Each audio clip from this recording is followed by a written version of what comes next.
Hello everyone, আজকে চলে এসেছি ঢাকার একটি হিডেন ক্যাফেতে, দ্য হারকিউলিস ক্যাফে। এই ক্যাফেতে যেতে হলে প্রথমে চলে যেতে হবে আগারগাঁও এয়ারফোর্স মিউজিয়ামে। তারপর এখানে টিকিট কিনে নিতে হবে, যেখানে জনপ্রতি টিকিট ছিল মাত্র 50 টাকা করে। এই টিকিটটা কিন্তু অনলাইনেও করা যাবে এবং এখানে আসার পর সরাসরি করা যাবে।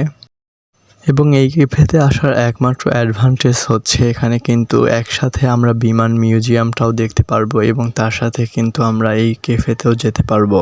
এবং এই ঢাকার ব্যস্ততা উপেক্ষা করে এই জায়গাটা উপভোগ করতে করতে চলে আসলাম হারকিউলিস ক্যাফেতে।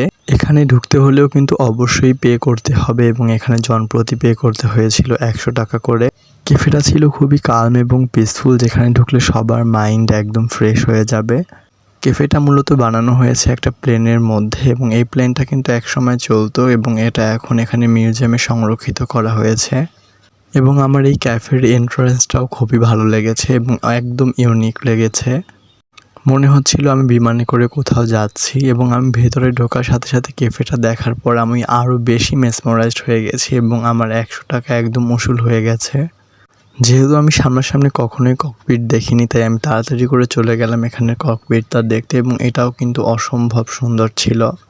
ওদের বেশ বড় একটা মেনু ছিল এবং এখানে সব কিছু অ্যাভেলেবেল ছিল, যেটাও আমার বেশ লেগেছে।